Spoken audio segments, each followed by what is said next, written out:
Okay, again, it's Wednesday. We work through the middle of the week. The big news, of course, out of Washington is Obama.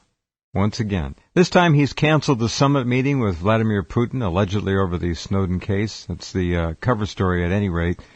A little bit from the Washington Post for you, now owned, of course, by Jeff Bezos, the inventor, so to speak, of Amazon.com. So maybe the Washington Post is now a subsidiary of Amazon.com. I think the sale price is $250 million. I can guarantee you Amazon.com is worth a lot more than that. President Obama canceled an upcoming summit with Russian President Vladimir Putin on Wednesday, a rare, deliberate snub that reflects the fresh damage done by the Edward Snowden case to an important relationship already in decline.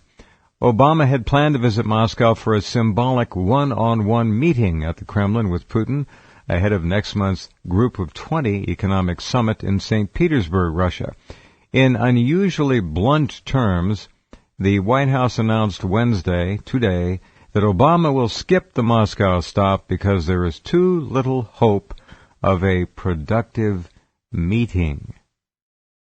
Now, this is interesting because at the top of the Washington Post story, there's a video that goes with it, and the opening closed shot, the picture, the photo that opens the video, is a picture of Vladimir Putin on the right and Obama on the left. Putin is looking down at Obama, looking at his leg, his foot, his shoe, with quite clear disdain. Why? Here's the president and commander-in-chief with Vladimir Putin in a one-on-one photo op, reaching down, pulling up the pant leg on his right leg, and adjusting his socks. A new low in international diplomatic protocol. The guy is an idiot. He's pulling up his socks in front of Putin. Putin is just looking down like, this can't be real. Anyway, to help us bring some reality to all this is our greatest living historian, as far as I'm concerned, in terms of appearances on broadcast journalism forums like this one, Webster Griffin Tarpley, who's with us once a month. Hello, Webster. Welcome back. Are your socks up or are they down? No comment, Jeff. I don't want to cause a diplomatic incident, but I hope not. Thank you. You have it all correct there. This is a deplorable pettiness. This Snowden has told us nothing that we didn't know. I just saw an interview with Wayne Madsen, right, who gets all the leaks out of the NSA, right? And even Wayne Madsen, although Wayne Madsen somehow supports Snowden, I guess you can see how he would. They're claiming that there's something new. No, as Madsen says, everything that Snowden is telling you was already known, and known a Webster, long time ago. You and I talked about this, I'll bet, close to 10 years ago. Yeah, it was called Echelon. There were hearings. The European Union held long, drawn-out, bombastic hearings about Echelon. Then there was something called Carnivore in the FBI that listened to everything. Exactly. There was Operation Trailblazer. There were any number. And then during the Bush administration, there was the famous warrantless wiretapping. Anyway, it's very foolish. It's very short-sighted. It's stupid. It shows how inept, really how hopeless for any good purpose Obama is. All we can hope for at this point is that somehow this meeting occurs, right? Lavrov, the foreign minister of Russia, and the defense minister is supposed to be here in Washington on Friday to meet with Kerry of Skull and Bones and Hagel, and maybe something might come out of that. The hope was that Putin would be able to get Obama in the room and say, look, drop those death squads in Syria, turn away, you've lost, it's all over, forget it, cut your losses, stop cavorting with the death squads, or you're going to have a whole new, terror epidemic. Well, anyway. They're about ready to name a university, the Al-Qaeda University here in Washington, D.C. I mean, they pay so much money for these killers, it's absurd. We see the news reports are as schizophrenic as can be. Yesterday it was, Al-Qaeda captures an unused airbase near Aleppo, Syria. Al-Qaeda, Go Al-Qaeda, way to go Al-Qaeda. But of course, in Egypt or other places, right, Al Qaeda is not viewed so positively, or maybe in Libya. Anyway, let's try to put this in historical perspective. And I think it's unfortunate that this is the news hook that we have to deal with, but so be it. As people probably know, we're living through the 150th anniversary of the American Civil War, right? At the beginning of July, we had the anniversaries of the 3 days of Gettysburg, the fall of Vicksburg to Grant at the end of that siege. In early September, we're going to have the Battle of Chickamauga. We just had, about 2 or 3 weeks ago, the Battle of Fort Wagner, which was when the first black regiment, and you've seen that movie, Glory, I think it's called, about the black regiment that attacks the Confederate fort. And even though they don't have proper support and a second wave to help them, they still come very close to capturing that Confederate fort. So they establish very authoritatively that black soldiers are as good as anybody else. Well, sure. Bravery is colorblind. It should be. Sure thing. So we're living through this. But now there's one colossal event which is getting short shrift. And I went to the 150th anniversary at Gettysburg. I made it there 2 days out of the 10 that they had. And I tried to talk to some people from the college there, Gettysburg College, and others, about what they're leaving out, because they correctly, the people at the tent behind the visitor center at the Gettysburg battlefield were noting that compared to the 100th anniversary back in the 1960s, this time around they're not ignoring the main issues of slavery, right? Because the principal cause of the American Civil War is slavery, not states' rights in general, but the states' right to have slavery. Not the tariff, but slavery. And there's a big attempt, of course, by various Brand X historians. There's a guy called DiLorenzo, who is a real charlatan. That's Thomas DiLorenzo. DiLorenzo, charlatan. And he's trying to essentially say that slavery is really not the main issue, and that Lincoln is a tyrant, and that there were all sorts of opportunities to avoid this, the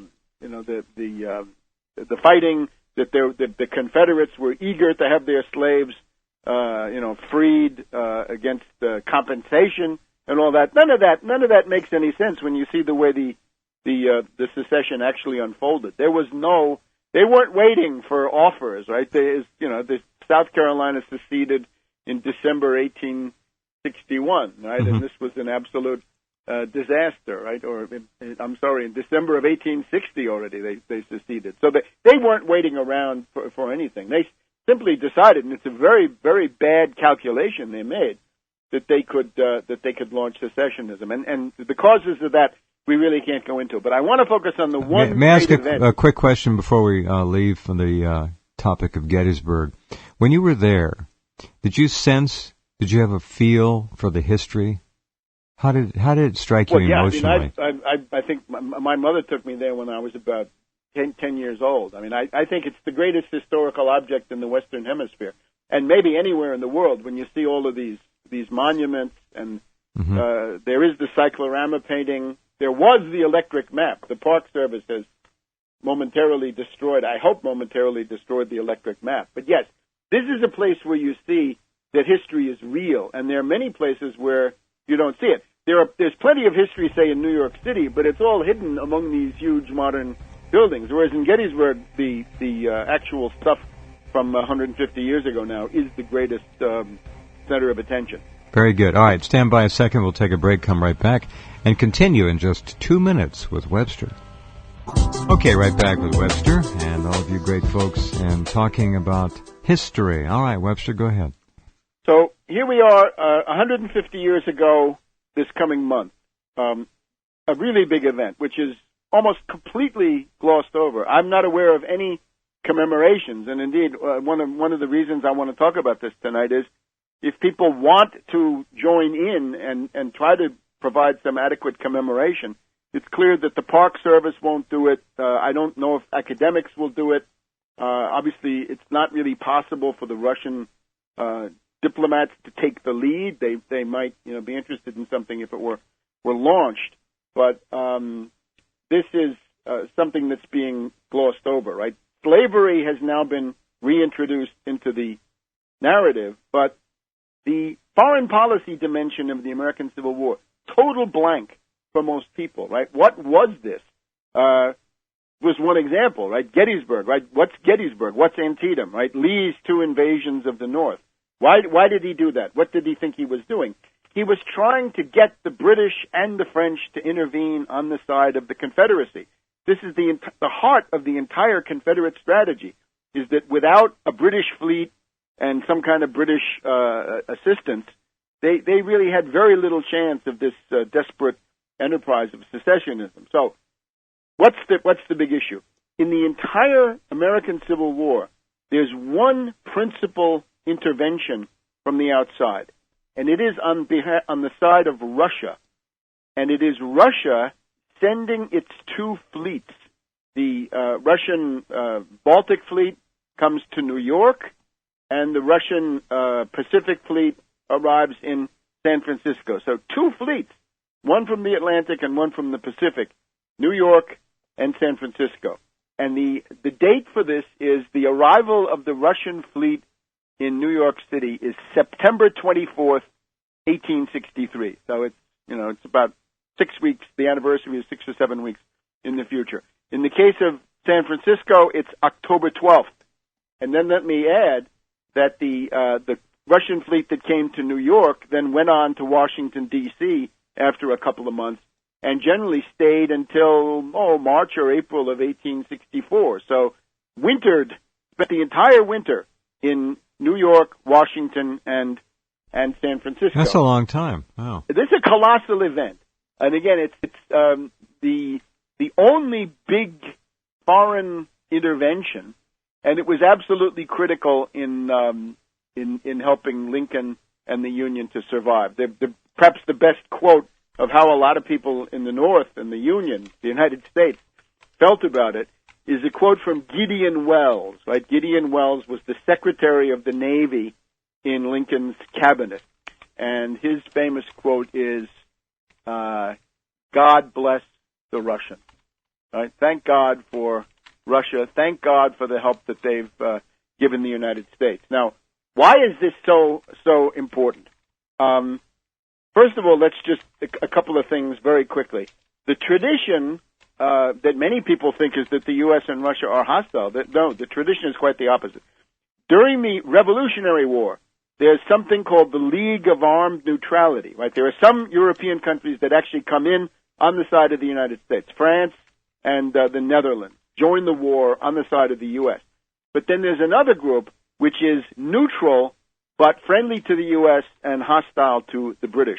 And this is led by Catherine the Great of Russia and her foreign minister, Count Panin, and a couple of other people that are around this. So this is it's Russia, it's Austria, it's some smaller continental states. But when you add it up, it actually it's quite significant. Right, sure.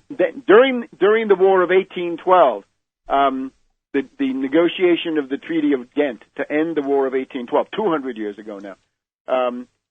The way that the war between the U.S. and the British ended was that Russia sent practically an ultimatum to London saying, "Look, lay off the U.S. Right? Stop your war with the U.S." And of course, this was a time when the Russian army had occupied Paris. It was not so far from the Channel Coast, right? Because this was the end of Napoleon, and the Russians got all the way to Paris at that time. So the British were quite frightened, right? They said we could see a Russian army here on the coast of the English Channel. The other one is the Crimean War in the 1850s. Here, just a couple of words about this. Between 1848, right, between those revolutions, and 1870, thereabouts, the British and the French, who are their puppets by this point, Napoleon III, British puppet, right? Extremely clear case. The British and the French go wild, right? They go on a rampage around the world. They wage 3 opium wars against China. They have the Great Mutiny, or the so-called Sepoy Mutiny in India, which the British crush with unbelievable brutality, right? Real genocide, right? Killing the Indians who want to kick the British out.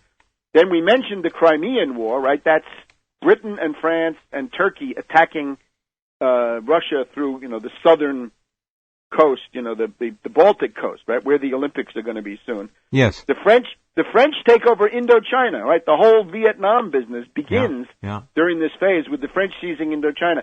The French also seize Mexico. Since the U.S. is wrapped up in the Civil War, they think they can completely flaunt the Monroe Doctrine. The French take over Mexico and set up this Maximilian as an emperor, and then the whole island of Santo Domingo is seized by Spain, Dominican Republic today. So, in the middle of all this, it's a rampage against the world. Southern secessionism is a part of this campaign, and I can't go into it now too much, but the main agency that causes Southern secessionism is not public opinion, but it's a network. It is the Scottish Rite of the southern jurisdiction of the Scottish Rite Freemasons. So that is what you're dealing with, and the plan with the Confederacy, of course, is that they're going to expand into Mexico. They're going to expand into the Caribbean, into Latin America, and this is going to be a huge slave empire because slavery is inherently anti-economical. It obviously destroys labor power, but it also destroys the soil. It doesn't have any capital inputs, so it tends to destroy the soil, and that's why the imperative is for it to expand, right? So if you prevent expansion, as Lincoln saw, then you're actually killing it, right? Because if it can't expand, it's like a cancer. It can't live. Right. All right. The other side of that, we have a break here, Webster, but the other side of that coin is technology. Technology at that point in history, as you know, was exploding and changing rapidly. Now, that wouldn't necessarily have ended slavery, but it would have changed the entire face of how slaves interacted with the land for the benefit of the slaveholder farmers. You're absolutely right on that. For this, you got to go back to the madman Andrew Jackson destroying the Second Bank of the United States. That caused the Panic of 1837. That caused the bankruptcy of 6 to 8 American states. The railroad building came to a halt temporarily. Canal building was already over. Yes. The United States went into a prolonged depression, which allowed the slave power in the South to reassert itself. If we'd had, for example, the development of the Birmingham, Alabama steel and coal complex, you would have had an industrial interest in the South to be countervailing against these slave drivers, and that might have blocked the entire secessionist project. Got it. Very good. Okay, well said. Stand by. We'll come right back as we continue to walk through a crucial history with Webster right after this. And welcome back. Webster Griffin Tarpley is with us. Okay, Webster, great story. Go ahead. So, again, September 24th, a group of 6 or 7 Russian warships, 2 of them are quite modern, the equal of just about anything in the world, arrive in New York, and then a similar group arrives in San Francisco on October 12th. This has got to be marked. It's got to be commemorated somehow, right? We've got, C-SPAN is all over every little anniversary these days. Yeah. But maybe just a couple of words about the whole question of intervention. There are 3 moments in the Civil War when the danger of foreign intervention, that means the British and the French, or maybe the French and the British, on the side of the Confederacy, right, to impose this worldwide slave empire, which is what it would have meant, when the danger of this was the greatest. The first one is the so-called Trent Affair, which is the Union blockade warships capture a British mail steamer. There were 2 Confederate diplomats that are found to be on board. They're arrested as traitors to the United States, and then the pro-intervention group in London around Lord John Russell goes crazy, and they try to start a war. This Lord John Russell, this I think is the grandfather of Bertrand Russell. It suggests what a nasty fellow Bertrand Russell was, after all. But Lord John Russell is the guy who absolutely wants to attack the United States. Napoleon III absolutely wants to attack the United States the whole time, right? These are the 2 that are most out in front. But Prince Albert, right, Queen Victoria's husband, in one of the last things he ever does, right, 2 or 3 days before he dies, finds a way to cool things down and avoid the clash with the Union, because this would have proven very, very bad for the British. It would have meant guaranteed loss of Canada and I think a destruction of the British Empire. We can talk about that. Mm-hmm. But so that's the 1861. I don't think the world would have lamented that, but that's another story. No, it would have avoided World War I. It would have been World War I 50 years earlier, exactly. I think, with a much quicker and more positive outcome. And probably no fascism after the fact. So that's the Trent affair. Then the second one is the fall of 1862, and this is when Lee is invading Maryland, and this is going to be the Battle of Antietam, right, in the last 10 days of September 1862. And that's, of course, taking advantage of the victory at Antietam. Lincoln says, all right, now I've had a victory. I've driven the Confederates back out of Maryland. I'm going to have the Emancipation Proclamation. And this fundamentally transforms the political situation, because now there's something that lots of people can support. Whatever you think of the United States, right, one way or another, it's now a war against slavery. So right. At this point, the British and the French, and again, it's Lord John Russell every time, and Napoleon III, right? Napoleon le Petit. Yeah, he was is what a hack. Victor Hugo kept calling him, right? Mm-hmm. And he was, this guy's a proto-fascist in many ways. I'm very sorry about that. But so they write this note. It's a British-French note, which says, isn't it time for the civilized powers of Europe to put an end to this terrible bloodletting and secure the independence of the Confederate States of America and their slaveholding policy? And the big question is, what will Russia do? And, what has long been known is that a key member of the British cabinet, William Gladstone, comes out blatantly in favor of the Confederacy. Right? This is Gladstone, right? If you know anything about Britain, from about 1870 to 1890, the British government is a revolving door between Gladstone, the Whig, and Disraeli, the conservative, right? And they just go around and around and around. So this is a top oligarch, this Gladstone. And in October 1862, right after Antietam and the Emancipation Proclamation, he says essentially, the Union is doomed. They will be defeated, even though they try to avoid it. And then he says the following. This is a public speech, right? It's a campaign speech. We may have our own opinions about slavery, says William Gladstone. He says, we can think what we want about slavery. We can be for or against the South.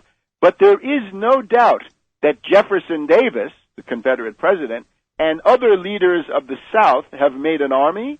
They are making, it appears, a navy, and they have made what is more than either one. They have made a nation. We may anticipate with certainty the success of the southern states in their separation from the North. So that's the British line, right? That's Lord John Russell and his stooge at this point, Gladstone, who's got a great career ahead of him. So the big question is, before Britain and France make a move, though, they got to think about Russia. Now, you remember that in the 19th century, the one fixed line of hostility is the British and Russia. From the end of the ran for a long time. From the end of the Napoleonic Wars up until about 1907 or so, about almost 100 years, the British-Russian clash is the big event in Europe and the North Atlantic and what have you. So here's the thing: the U.S. has a envoy in St. Petersburg, and I'll talk about the couple of these people. But his name is Bayard Taylor. So at the end of October, the U.S. chargé d'affaires gets to meet with Gorchakov. Gorchakov is the foreign minister of Russia. Okay. And so the American envoy asked him, well, what do you think? You got this British-French note, I imagine. And he says, we have no hostility to the southern people, but Russia has declared her position and will maintain it. There will be proposals of intervention by Britain and France. We believe that intervention would do no good at the present. Proposals will be made to Russia to join in some plan of interference, but Russia will refuse any intervention of the kind. Russia will always occupy the same ground. You can count on us. We will not change, but we're also very concerned about your situation. And what happens then is the official gazette of the Tsarist government, the Journal de Saint Petersburg, right, since it's all in French, they put out this article that denounces the French-British intervention plan against the United States in very muscular terms.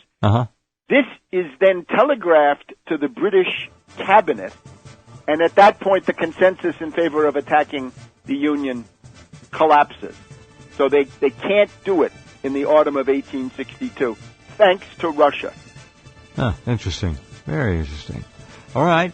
We will take a little break and digest some of that fascinating historical material and get some more on the other side. Back with Webster and studying up a little bit on our history, which very few Americans, unfortunately, know anything about anymore. Go ahead. So later on, about 40 years later, in a magazine, a weekly newspaper in New York City called The Independent, we get another version of this, which makes it even clearer, if it has to be made clearer for some people, that Russia is who stops the British and the French from attacking the U.S. in the fall of 1862, and again in the fall of 1863, because they're just very frightened. This is a guy called Wharton Barker, and Wharton Barker is a banker. He's a money man, right? He's not a romantic, or he has no axe to grind. He's actually the financial agent of the Russian Empire in the United States. So he says in the 1870s he was meeting with the Tsar, right, Alexander II, and this is obviously an extremely important person in his own right. This is the Tsar who freed the serfs. He's the liberator of the serfs. So we have the alliance of Lincoln, who frees the slaves, in effect, and the Tsar who frees the serfs. So this we're supposed to all think that all the Tsars were terrible, aren't we? No, and this was obviously a very progressive reformer, and he was targeted by the anarchists, the so-called Narodnaya Volya, the people's will, and those are anarchists fomented by the British, right? That's British intelligence running that. Anyway, here's what Tsar Alexander II says to Wharton Barker. He says, in the autumn of 1862, France and Britain invited Russia to join in the recognition of the Confederate States of America. And he says, my answer was this: I will not cooperate, I will not acquiesce. Instead, I will regard the recognition of the independence of the Confederate States by France and Britain as casus belli. I'm going to go to war. I was going to go to war with the British and the French. And in order that these governments of France and Britain realize that I'm not making idle threats, I will send my Pacific Fleet to San Francisco, and I'll send my Atlantic Fleet to New York.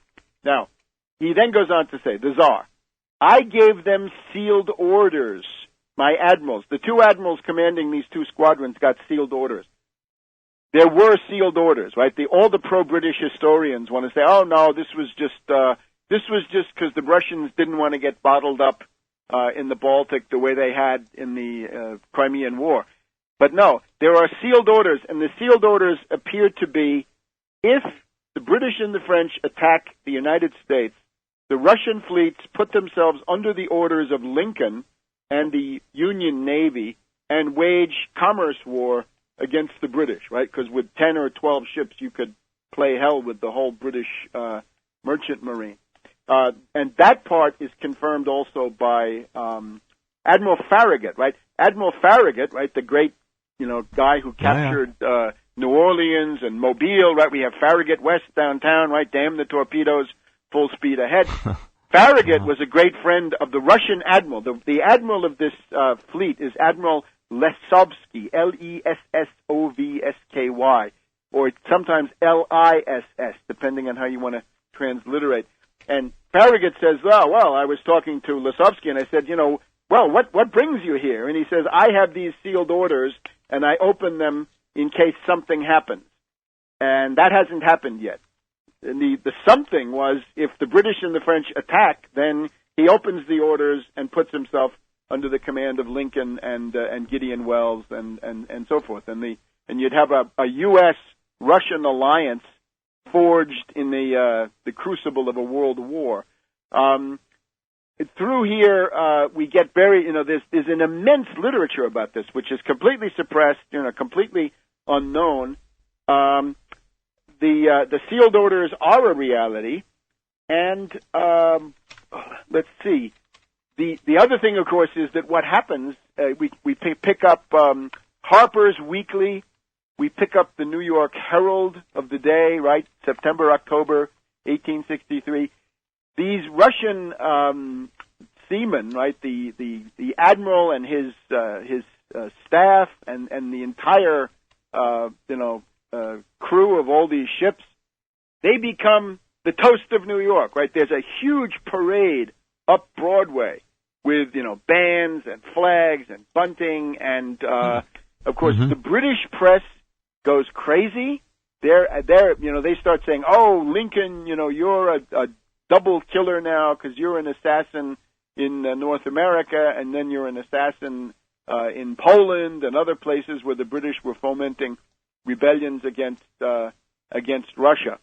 At the same time this is going on, in the autumn now of 1863, there's this question of the Laird rams, and these are very powerful battleships that the British build with the idea that they can build them, launch them, and then somehow smuggle them into the control of the Confederates. And the U.S. ambassador to Britain in this time is Charles Francis Adams, right? He's the son, I guess, of John Quincy. Very capable guy. And he tells Lord Palmerston, he says, "Look, I don't know the precise legal aspects of this question, but if you allow those warships to leave the British ports, it is superfluous to point out to your lordship that this means war." And when Charles Francis Adams says war, he's not just meaning that this is going to be the U.S. against the British. He means the U.S. and Russia against the British. Because at the moment he says this, the Russian fleet is in New York City. Another way to see it is the U.S. ambassador to Russia. This is a very interesting person. Cassius Marcellus Clay. Come on. Cassius Clay. I haven't heard that. I haven't heard that since college. That's amazing to hear that again. That's Cassius right. Clay. Yeah. From Kentucky. And he's not just anybody. He is the nephew of the main Whig in the United States in the mid 19th century, Henry Clay of Kentucky, the great compromiser, right? Sure. And Henry Clay is the leading, nationalist. So Lincoln of Kentucky sends Cassius Marcellus Clay to St. Petersburg, and what Clay writes, this is Cassius Clay now, writes in his autobiography, is the claim, he says, "I did more than any man to overthrow slavery because I carried Russia with us. I made sure that Russia was on our side and didn't let the British and the French attack the way they wanted to." And I think that is correct. The other thing, maybe just to add, at the end of all this, we have a proposal for an actual alliance. And the alliance would have been the United States and Russia. One feature of it was that Russia wanted to give the United States Alaska because the Russians felt that they were too weak to control Alaska, and that if the United States didn't get it, the British would. So they wanted the U.S. to have it. The condition was the Russians said, "Look, we'll be glad to give you Alaska, but you've got to take the 5440 border." In other words, the United States has to occupy the entire coast of the Pacific, all the way up, right? From where you are, Jeff, through Washington State, but through Vancouver, through British Columbia. No British Columbia. It goes right up to that tongue of Alaska that comes down. Because you look at it from geopolitics, the Russians don't want the opposite coast from where they are to be controlled by the British. Does this have anything to do with the two plans that the U.S. made to invade and conquer Canada later on? Yeah, War Plan Red. I've written all about War Plan Red. We can have a broadcast about that sometime. Mm-hmm. Anyway, at the end of this, the Russians come out of it with monitors. The Russians have, I think, about a dozen monitors, right? Just like the U.S. monitor. Mm-hmm. They don't build it on the original monitor. They build it on one that comes a few months later called the Monitor Passaic, USS Passaic. So the Russians come out of this with about a dozen warships, which are capable of defeating anything that the British have. Couple of things also about the fleet that they send, right? The two biggest ships are the frigates Alexander Nevsky and Peresviet, vessels of modern build, and the guns are from Pittsburgh. So the guns on the Russian fleet were made in the Pittsburgh steel mills. There's also the fact that in the pre-war period, we can't do justice to this. There's a tremendous interchange between the American system of political economy with people like Friedrich List and Matthew Carey and Henry Carey, strengthening the anti-British protectionist forces in Russia. And one of the things that's done in this time is you have a guy from the U.S. called Colonel Whistler. I don't know if he's a relation to the artist, right? But this is the building of the first railroad between St. Petersburg and Moscow is done under the auspices of this U.S. Military engineer.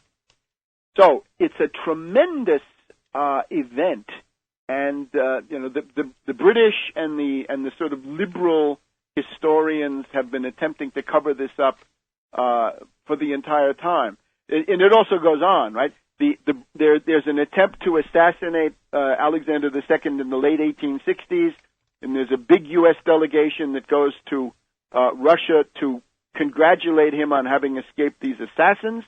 And then there's a goodwill visit by a Russian duke in the around 1871, and from that we have this poem by Oliver Wendell Holmes saying, "We remember who was our friend when the world was our foe," right? The only country that was friendly to the United States, the only, maybe Thailand, I don't know, but the only, country, say, in the North Atlantic with military forces, or, nearby. Russia. This is the only friendly country. The other thing I would add, though, maybe Prussia, under Bismarck, and this is because the Prussia and Napoleon III are always at loggerheads. Napoleon III is not able to send his army as much as he wants to Mexico and then invade the U.S. because he's afraid of what the Prussians might do to him along the Rhine. The other thing from Prussia is that in 1864, say, when the British try to torpedo the U.S. Sales of government bonds on the London market, it's the German German banks who step forward and buy them. In other words, they provide key financial support. Sure, they underwrote but look the at whole this thing. now. The British and the French are the enemy, and Russia and Germany are the friends. Right? It turns the entire 20th century on its head, and people find this embarrassing and they try to avoid it. But this is the real stuff. So again, I put out this call. You can go to my website, look through the Speakers Bureau. There's a contact box. You can get me. Can't we do something on or about the 24th of September in New York City? Can we do something on or about the 12th of October in San Francisco? Oh, another one. Do we have a minute? You got it. Go ahead.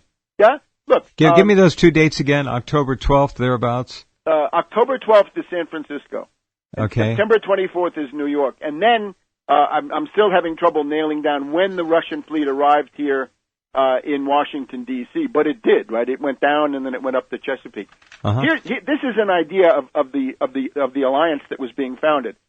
At a certain point, the Russian fleet is in San Francisco, okay? And there was just a guy on C-SPAN this past week talking about San Francisco in the Civil War. He managed to leave this out, right, in case you saw it.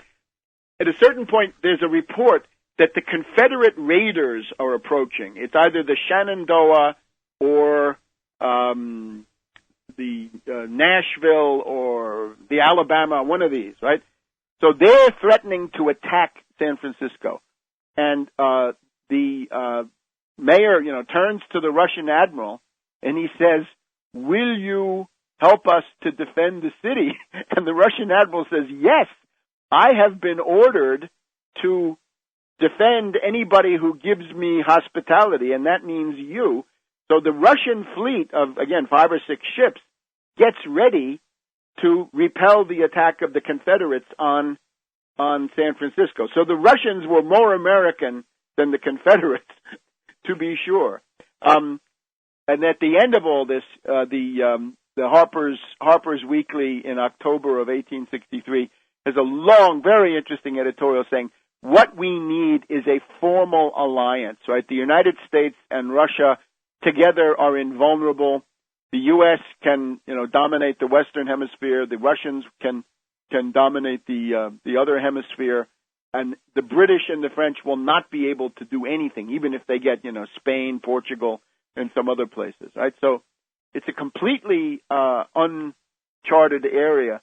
But again, it reminds us, historically, who are your friends? If Russia was key to support the United States in the Revolutionary War, the War of 1812, in the Civil War, as we've just heard, certainly during the Second World War, I would even argue after 9/11, right? The restraint and good sense of Putin was a tremendous asset, because another kind of Russian leader, we might have had World War III, right? When they say, guess what, we're going to take Afghanistan, right, based on this 9/11 event. I think those tendencies are deeper than the ones that Obama seems to think are important, and also John Forbes Kerry of Skull and Bones. Yeah, please. All right. Thank you, Webster. We got to run. That's okay. Fascinating material. See you soon. Okay. Good night.